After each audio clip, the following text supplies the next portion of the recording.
Mike Tomlin was asked about Kenny Pickett's struggles in the first, second, and third quarters, and he gave a peculiar answer that I thought was very telling about what direction he's leading the team.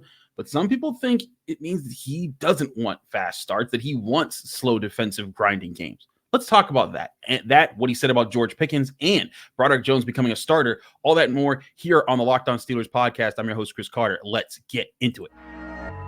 You are Locked On Steelers, your daily Pittsburgh Steelers podcast, part of the Locked On Podcast Network, your team every day.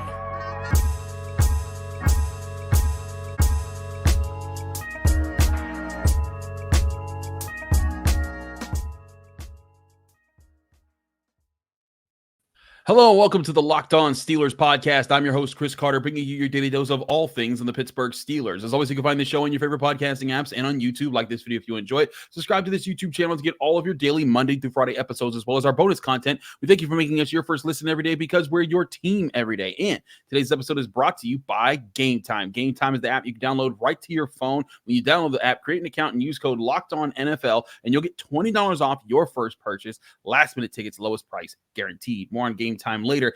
We are joined by Jeff Hathhorn from 93.7 The Fan. He is everywhere in the Pittsburgh sports scene. He's hosting shows with Jeff Capel. He's talking Steelers. He's talking Pitt. He's talking Pirates. Talking Pitt. He talks everything. How lucky am I? Right? Exactly. And now you're talking Steelers. Right? Let's do this. Let's get into this. So, Jeff, Mike addressed a question that basically everyone has been asking since the start of Kenny basically, yeah, since the Steelers won a game.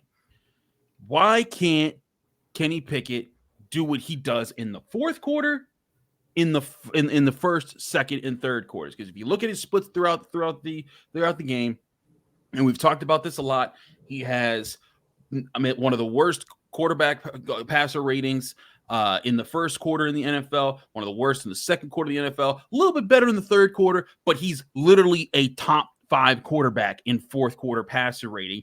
And our friend Mike Pizzuta, aka Triv, he asked Mike Tomlin a question about what needs to change for that. And here was how Mike Tomlin answered it without really answering it, but then put in the point of why he didn't give Triv what he wanted to say here. So let's just listen to how Mike Tomlin answered the question when he was asked about Kenny Pickett's struggles in different quarters.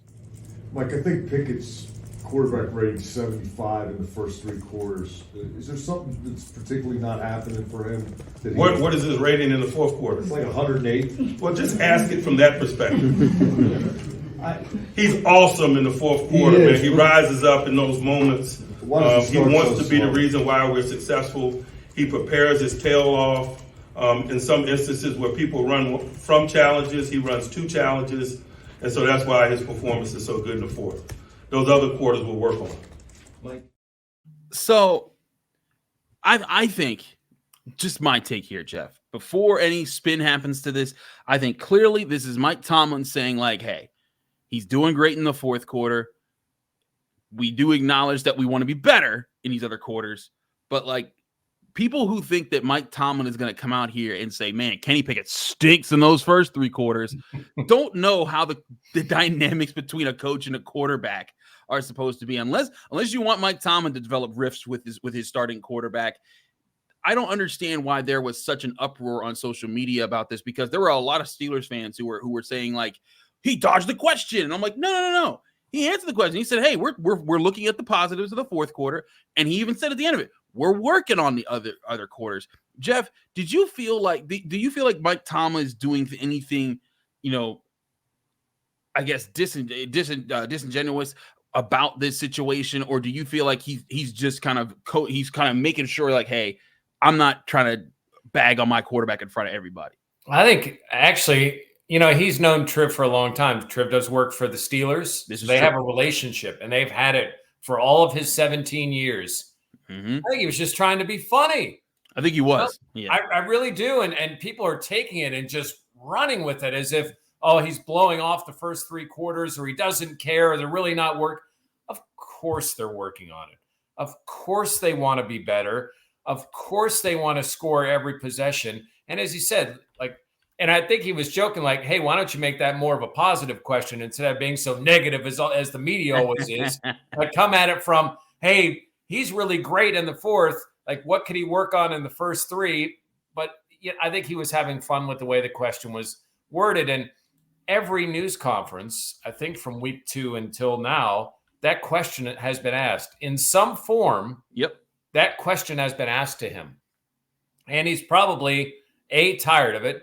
B, doesn't have a great answer because they've tried things and they haven't worked. And to your other point, I don't think he wants to say that Kenny stinks or throw any doubt. There's enough doubt out there for Kenny. Mike's a pretty positive guy in almost every situation with his players. He's not going to throw them under the bus or let them see a quote where he's critical of them. So I think all those came into play. But the fact that we're seeing people think that they're not trying or they're not putting an effort or whatever, like that couldn't be farther from the truth. Now, there is something that changes in the fourth quarter, and we could debate that, and I'll hear that. But this Tomlin, I mean, come on. There are legitimate things you could be upset at Mike Tomlin for. This, no. I'm right with you. I think that this is manufactured rage at this point, trying to get Mike Tomlin, in a quote, in a gotcha moment here, like, oh, he clearly doesn't want to. It's not that he doesn't want. Mike Tomlin would love some comfortable wins. Like I'm sure Mike Tomlin would love to cruise to a few victories and not have to sweat it out to the final moments. But it's more of a testament to just how good he is at pulling things out and getting his team to pull things out in those tight situations. When you look at it this year, I mean, this year, every one of their wins is just like the staple that we have seen over the past two seasons before this one. You hold your opponent to 20 or less, with the exception of the Browns because they scored 22.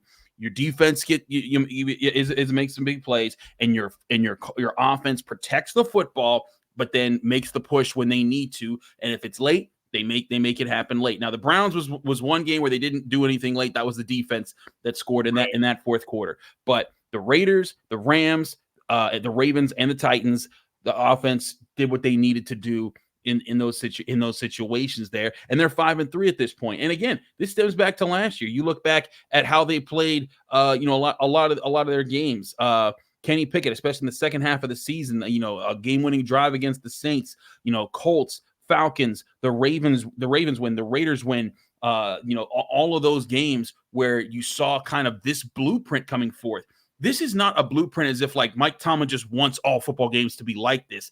It's an acknowledgement of, hey, you got a young quarterback who's still obviously figuring things out, with an offensive line that's still figuring things out, and a receiving group that's still figuring things out, and they're all trying to come together at the same time. That's not easy to win with. And some places it can be. Like, C.J. Stroud and the Texans, they're flying high, but C.J. Stroud was also the second overall pick, and with a guy that everyone was trying to get. Kenny Pickett was picked at 20th. There's a big difference. There's a big difference there. But I think Tom. No, go ahead. No, I was going to say, and don't you think with CJ, because this has come up a lot recently, that there were no expectations. Like, just go out there and play. Here, there were huge expectations. It's a very good point. Maybe there shouldn't have been, but because you have a TJ Watt and a Cam Hayward and a Minka Fitzpatrick, you think that we don't want to waste those guys. So we got to win now. What can we do to let the defense carry us? So they have a different setup than what you see with Houston. Houston, it's like, hey, man, we're playing with house money. Go out there and fling it. And he's been really good, taking nothing away from him. It's a different scenario with the Steelers. Yes, they are intentionally being careful. And it's sometimes, I would say, they go to the extreme of playing not to lose, and that hurts them. But their strength is their defense, not their offense. It's still a growing unit on offense. And, for several reasons, it hasn't come together. Yeah, I agree. There's a lot of different reasons, and it's not because they don't want to fix it. It's because they do want to fix it. And trust me, if this Steelers offense ever figures things out, they're going to be aggressive. Like I've seen this take, even on like local media here, where people have gone on shows and talked about this and say like, oh, Mike Tomlin's so conservative. Mike Tomlin's conservative on offense when it's time to be conservative on offense. He was the guy that pushed the NFL to change the 2-point conversion rule to get more teams to want to go for 2 because he felt Ben Roethlisberger and that offensive line and Le'Veon Bell and Antonio Brown that they could get it done. They were more aggressive in those days because the offense was the leading part of the team. Right now, and he brought it up today, he said, the defense is the older part of the team. They're the group that is going to carry this roster. This young group, that's part of exactly, and they're also the group that's paid the most here on this roster. So as they're developing the offense, it's going to take time, but they do not want to start slow, but they acknowledge that like, hey, in the midst of starting slow, it's best not to have them try to make the craziest risky plays to put yourself in holes that you don't need to be in when you have a defense that can put you in the position to win the game late. And if you hit early, great, awesome. And then you build upon that. But until then, you have a formula that is obviously winning you football games. Yeah, and I think that's the proof right there. I mean, can you say that they've been lucky? Sure. If you want to put it that way, that they're being lucky, that's fine. But they're finding ways to win games. Are they going to have another blowout loss? Absolutely. I mean, this team, their margin for error is thin. But when they play, when they don't make mistakes, when they do what they need to do, and especially when they can run the football and play action comes in, then you start seeing this offense taking it to another level. When they can get that run game going, they haven't been able to do it consistently. As we see that happen, like we saw against Tennessee, you're going to see more opportunities. And I think you'll probably see them take a few more chances. And I would argue, listen, I think at times they have been too conservative. I would like to see them take a chance or two George Pickens' way. Like Mitch Trubisky came in, he's like, man, I felt like I had to take a chance. Well, don't take one throwing into triple coverage to Allen Robinson. Take one throwing outside to George Pickens. Like, I'm cool with that. And then it's up to George to make sure that it's either caught or incomplete. Like, I'm right. That's his role. It can't be intercepted. You gotta work defense. You got to do whatever you can. But yeah, I'd like to see them take some more chances. But they sat in a room. They know their personnel. They figured out, here's how we're going to win. They're a little bit more open than they were last year. But probably not as much to most fans' liking. Absolutely. Mike Tomlin responded to questions about George Pickens and some of the frustrations that have been seen with him. We'll talk about that on the other side of this break here on the Locked On Steelers podcast. I'm your host, Chris Carter, here with Jeff Hathhorn from 93.7 The Fan. But first, got to remind you, this show is brought to you by Game Time. Game Time is the website that you can go to right now to buy tickets for your favorite events and make it so that it shouldn't be stressful, because Game Time is a fast and easy way to buy tickets for all your favorite events, whether they're sports, music, comedy, and theater events. Anything near you, Game Time is going to have. It's an app that you can also download right to your phone right now and see all the killer deals they have, even on last-minute tickets, and they have a best price guarantee that can't be beat so that you can stop stressing over the tickets and start getting hyped for the fun that you're about to have. Game Time is an app that you download right to your phone, and when you're looking at the tickets that you want to buy, you can see the view from the seats, and they remove all the hidden fees so that they put it so that you don't have to be surprised by it. Everything that you pay for is right up front when you look at your tickets on Game Time in the app. So you can get exclusive flash deals on ticket events for Steelers games, Pitt games, Penguins games, anything that you want to go to. Game Time is most likely going to help you find it, and they always get you the best price. If you find tickets in the same section and row for less somewhere else, Game Time credits you 110% of the difference. That's the confidence that they're going to give you the best price. Snag the tickets without the stress with Game Time. Download the Game Time app, create an account, and use code LOCKEDONNFL for $20 off your first purchase, or go to their website, gametime.co. Terms and conditions apply. Create an account, redeem code LOCKEDONNFL for $20 off. Download Game Time today. Last minute tickets, lowest price guaranteed.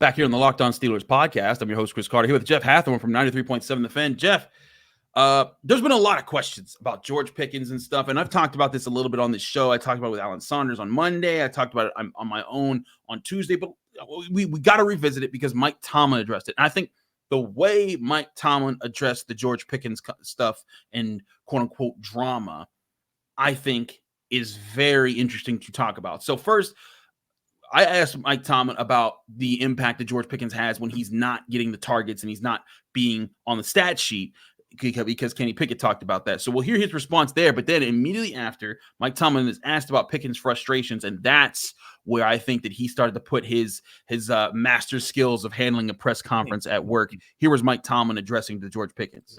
Mike, Kenny talked about the impact George Pickens had just by drawing the double teams and what he opened up for the rest of the offense. How do you as a staff build upon that and seeing what defenses are doing to take him away? That's just everyday business. When you got a dynamic guy, I think we even talked about it some here last week, that, he dictates oftentimes that it's 2-on-1 football. And so it's an 11-on-11 game. And so when he's getting that type of attention, a guy like Deontay is going to have an opportunity to have volume catches. You're going to have an opportunity to have a light box, and your run game is going to have an opportunity to be effective, for example. And so, we appreciate his talents.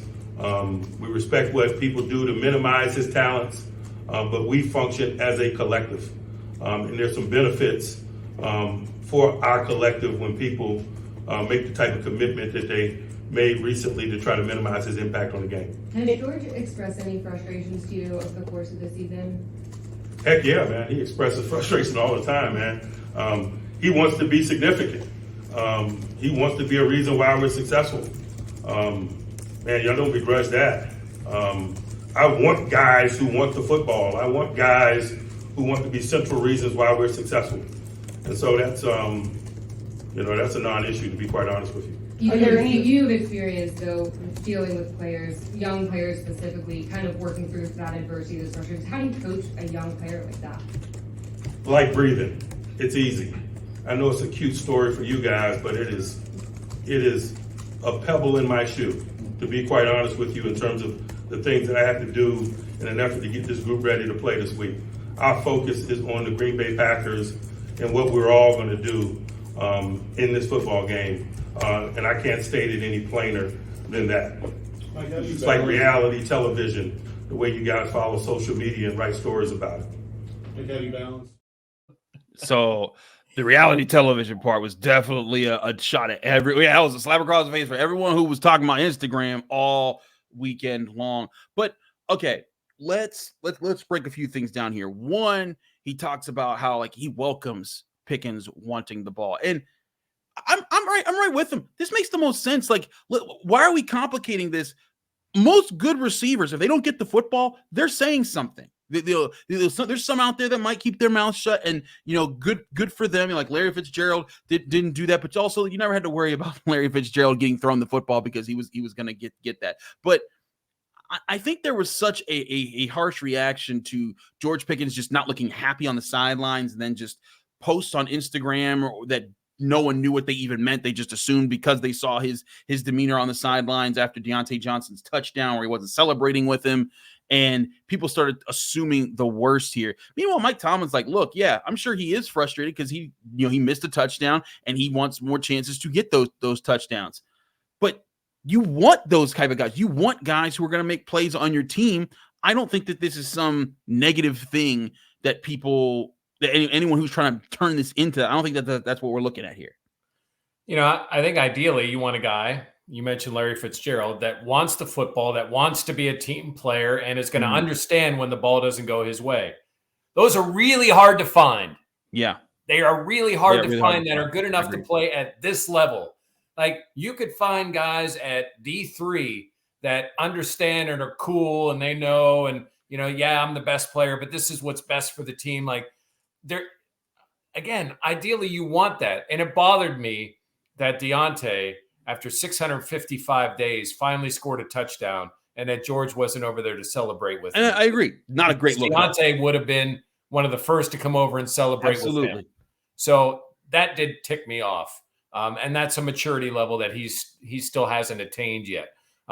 Does that mean that he doesn't care at all? No. I don't. I get where Tomlin's coming from. Again, I think we all live in this ideal world that we wish everybody were Heath Miller. Well, the reality is not many people are Heath Miller, and a lot of the guys that get to this level have either been, coddled. Yeah. when they make mistakes or are used to being the person every single level, every single team. Although George wasn't really at Georgia, I think he felt like this was his shot. Plus, you have all these voices coming from everywhere that are yapping at you. And I think he's learning how to deal with it. And I'll say this. I think that social media stuff is crap. We'll probably talk more about this. But he didn't rip Kenny. No. He didn't rip the team. Nope. He just showed some frustration. And I think most of the guys in the room don't give a rat's. And we're going to ask them questions. and they're going to answer it because we're asking them questions. But I think the only time it's really an issue or that they're talking about it is when we're asking them questions. Exactly. I think that's the whole thing here is that, like there's frustrations, but it's not like he's walking up to Kenny Pickett and being like, you're costing me. And listen, I posted this on my Twitter on Tuesday. I think in general, Pittsburgh has Antonio Brown post-traumatic distress disorder because every time a wide receiver acts out, doesn't even act out, they look discontent. There is a sense, oh my God, he could be Antonio Brown. He could go crazy. What happens if he goes crazy? And I'm like, okay, first of all, not every receiver is most receivers aren't Antonio Brown. And if George, let's take each action for what it is. Yes, George Pickens, not a good look. You should show support to your teammate, especially because he hasn't scored a touchdown since you've been on the team.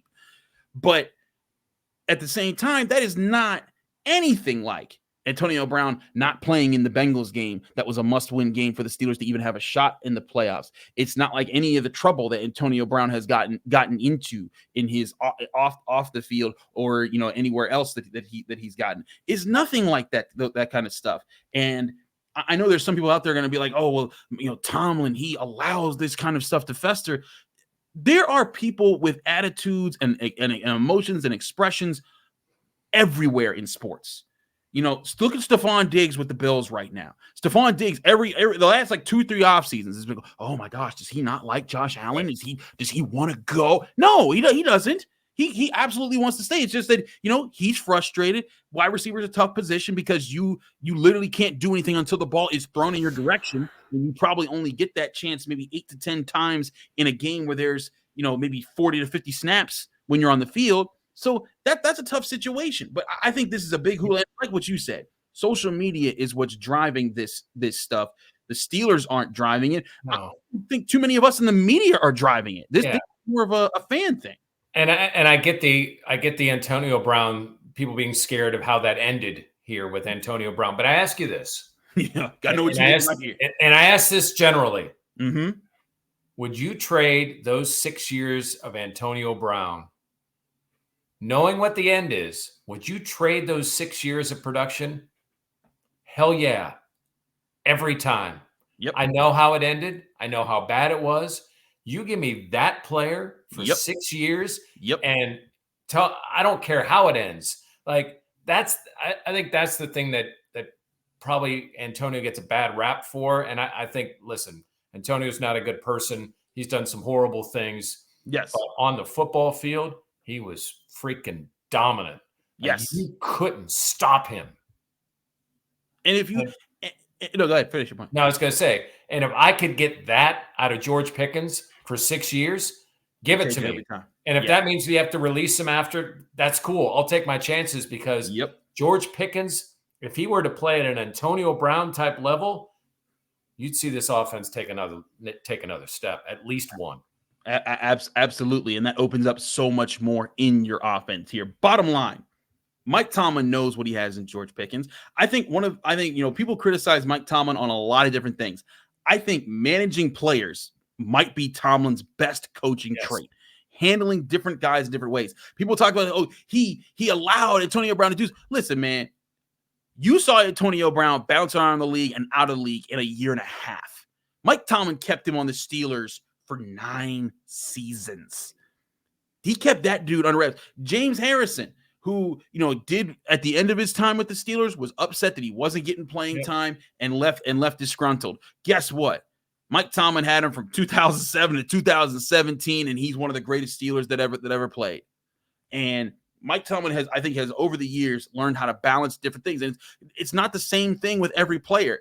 Jimmy Johnson once said, I don't treat Emmitt Smith like everybody else because I treat Emmitt Smith like a superstar running back. If you ask any of the Steelers of the 70s, they'll tell you Chuck Noll, who treated almost everybody the same way. He did not talk to Terry Bradshaw the way that he talked to Rocky Blyer and the way he talked to other guys on the team. If you were a superstar, he treated you differently because he knew he had to, because that's a big part of coaching is managing. Yeah, you don't hire Mike Tomlin to throw a challenge flag because he doesn't do that the best in the league. He does not. That's for sure. Yes. He does do those interpersonal relationships. Are there other things you could say that you wish were better? Absolutely. Yes.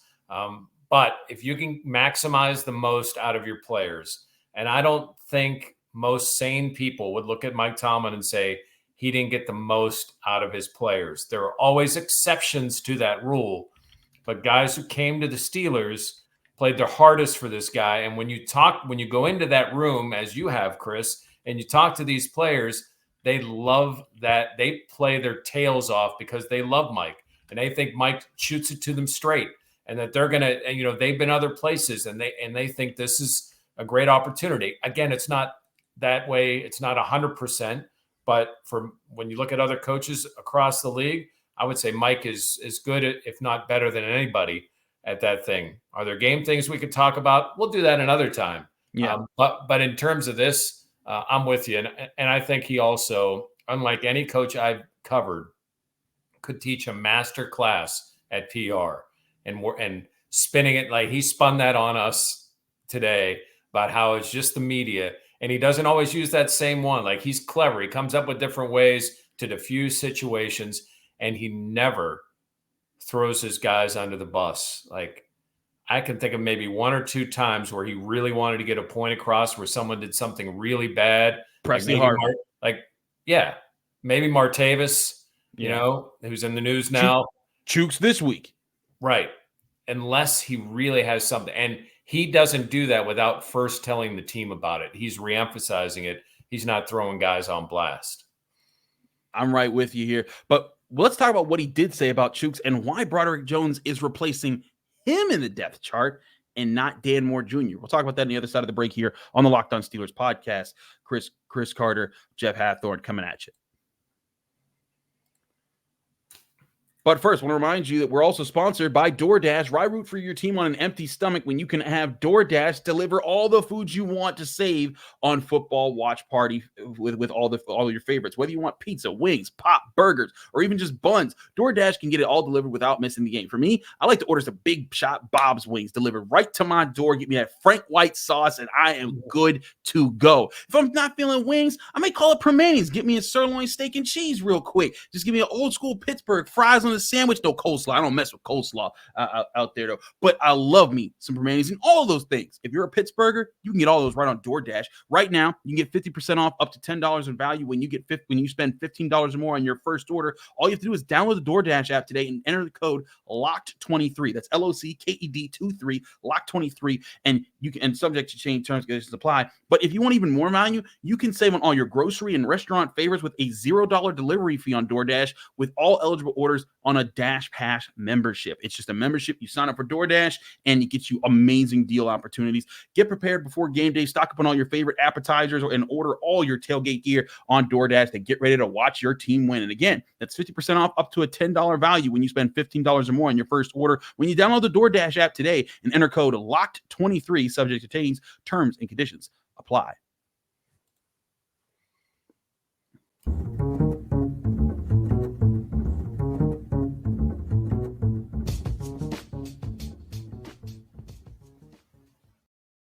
Back here on the Locked On Steelers podcast, Chris Carter, Jeff Hathhorn breaking things down. Let's talk about Broderick Jones. Now, officially on the Steelers depth chart that was released Tuesday, the Steelers made Broderick Jones a starter. Now, they made Broderick Jones an or starter, which simply means it is him or Chuks Okorafor, which is usually a designation given when there's still a chance. Handling that carrot.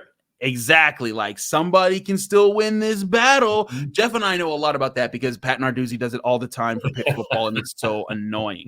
But let's talk about what this means. Now, Jeff, everyone out there assumed when Broderick Jones was traded up for and drafted, he was being picked to be a left tackle to replace Dan Moore Jr. Slotted it in. Chuks is making $13 million a year or whatever. Like, this is obvious what's going to happen. He did start for one time in Dan Moore Jr.'s shoes when he was injured, but was placed when Dan Moore came back. And then in this last game, Chuks was a healthy scratch. He was available, but he didn't start. Broderick Jones started and looked pretty good in my opinion. And now Broderick Jones is listed as a starter on the roster. Is this what you think the Steelers should go forward with right now, with Broderick Jones at right and Dan Moore at left? Or should this kind of be a temporary experiment to just get Broderick Jones more experience while Chuks is being punished for whatever he said at the end of the Jaguars game, because that's what Mike Tomlin is pretty upset about? Do you think this is more of an experiment while that, and then eventually he will get his chance to start at left tackle again? I don't know what he said, man. Like, I don't know either. That's crazy. Bad that he's on the roster in case of an injury now. I wish I knew a context of kind of what he said. Listen, we've seen it. We saw it at camp. We saw it in practice. Yeah. But most of the time, as you saw at camp, they moved Dan over to the right side and had Broderick on the left when they had Chuks not in there. If Chuks had a practice, a day off or had a few reps off, that's the way they worked it. So I think to me, that was a surprise. Like if Chuks wasn't going to play, I would have thought you'd had Dan go over to that side. Now they seem pretty comfortable with Dan on that side. Listen, Dan had 2 really bad games to start the season. Yeah, he did. Bad. Now, probably accented with the fact that he was facing 2 really good pass rushers. Even though Bosa wasn't 100%, you're dealing with Myles Garrett over on that side. That probably had something to do with the fact that he was graded so poorly. He's been better now. I think they feel like after he came back from missing that game with the knee, that he's playing some more consistent football. So why mess that up? Chuks was the guy that was out. Let's keep Broderick over on that side. I think ultimately Broderick's the left tackle, and I think Dan slides over and fights to be that right tackle. But, man, just quickly aside on Chuks, so he's set to make about $11 million next year. Yeah. His buyout is $3 million. That's a pretty easy decision in my book. A lot of money. I mean, whatever he said, man, I've liked my interactions with Chuks. He's very nice to talk to. Yeah, and I don't have the context of what he said, but man, it must have been bad, and it may have ended up costing him millions of dollars and an opportunity to play going forward for the Pittsburgh Steelers. It might have. We don't know how long he's going to be in Mike Tomlin's doghouse. That can be a thing. You can earn your way out of it. But I think one thing, this might also not just be this one time. It might be an accumulation thing because, as I pointed out, you go back and watch the all 22 of the Steelers-Rams game when Kenny Pickett won with got the sneak and the Steelers were given the first down. Chuks Okorafor was like bad. It was at late going at it with a Rams player, and they were kind of pushing each other a little bit back and forth. Najee Harris had to break them up, and Chuks was about to start it up again, and Najee had to get in front of his face and say, "Get out of here! Walk back to the huddle." And that moment, great for Najee Harris. I was looking at that like, what is Chuks doing? Like, you guys need to get out of here because you're on the road. You just had a controversial call go your way. Just get back, take knees, get the heck out of here with the win. And now you're starting drama that could penalize your team and maybe put this win in jeopardy. And to me, it might have been something along the lines like he said something. Maybe it was to the team, maybe it was something that could have gotten him penalized. But it might be a situation where Mike Tomlin's like, you need to sit your butt down because you're doing too much right now. You know what I liked about the line though, Chris? Like Chuks was moving like it was David DeCastro or Alan Faneca pulling. I mean, he's moving across that line, and I loved his mobility. You mean Broderick? Broderick I'm talking about, and his ability to get to the second level and make an impact block there. I mean, it was like at times what we saw, and I hate to use this name, but I will. Like Kendrick Green. Kendrick Green was great at pulling and getting around, but like Broderick's like hitting somebody. Exactly. And he's able to do the other stuff too, but I think I think it's too simple to just say, well, they ran the same plays and they were blocked better. No, they didn't run the same plays. Like they were moving Broderick around. I thought Broderick had a really nice impact, even though he was graded lowly by PFF. And, we can have that discussion. But I thought he played better than what that score indicated. And it's no coincidence that they had by far their best rushing total with him on that offensive line. And again, Dan Moore was on the left side. I think Dan was all right in that game too.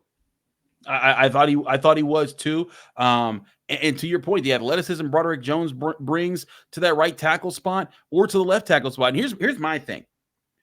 He gives you the position where, let's say Dan Moore, it does become like a major problem. Let's say like he's just giving it. He's playing so terribly. You could say, all right, Broderick, we're putting you back at left. Chuks, you want to earn this? You better earn this. Right.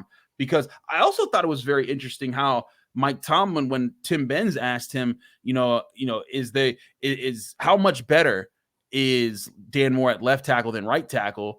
And Mike Tomlin said he's significantly better at left tackle. And that kind of was a tip to me that was like, maybe that's part of this equation too, is that if everything was hunky-dory and everything was sunshines and rainbows, Dan Moore Jr. could just move to right and the Steelers could plug Broderick Jones at left, Chuks Okorafor, they could let him ride, and they'd save a whole lot of cap space on a guy that's been so for most of his career.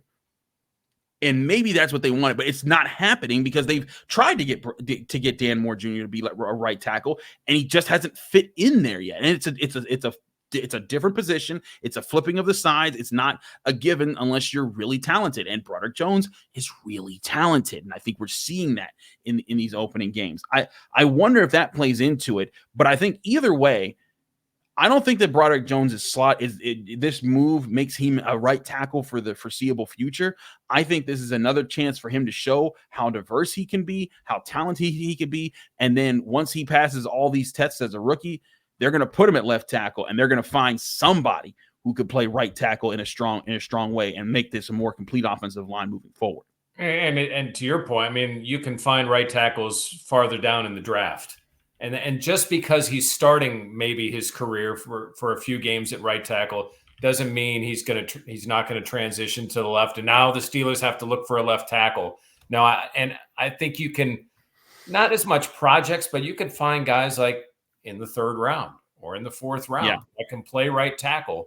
And I think eventually they're going to do it. Listen, this offensive line is going to have some upheaval because 4/5 of it next year, after next season, their contracts are up, and that includes Chuks. Only Sayamalu would be around. So there's going to be some changing. So don't worry that just because Broderick's starting on that right side that they don't have a left tackle or that's where he's going to be the rest of his career. There's going to be a lot of changes on that offensive line coming in the next season and a half.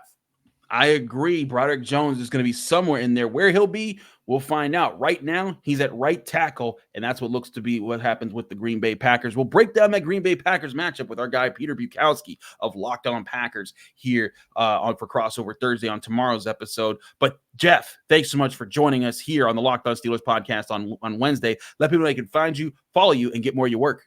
Yeah, I appreciate it, Chris. Jay Hathhorn, you see the X following, or you can find our stuff at 937thefan.com. It's an honor to be with you. And listen, I'm lucky. I get to cover the Steelers and Pitt, which means, we get more time together. Absolutely. We do get some more time together. We'll be together again Friday evening as the Panthers take on Binghamton. 2 triple doubles back to back. Bob Carrington, baby. Let's get that in. Thanks, Jeff, for joining us. Thank you all for joining us here in the Locked On Steelers podcast. I'm your host, Chris Carter. Follow me on Twitter and Instagram at Carter Critiques. Read my work at the Pittsburgh Post-Gazette. Find me here on the Locked On Steelers podcast Monday through Friday. And we'll be back again Thursday with our Crossover Thursday episode with Peter Bukowski of Locked On Packers, getting you ready for Steelers Packers this weekend.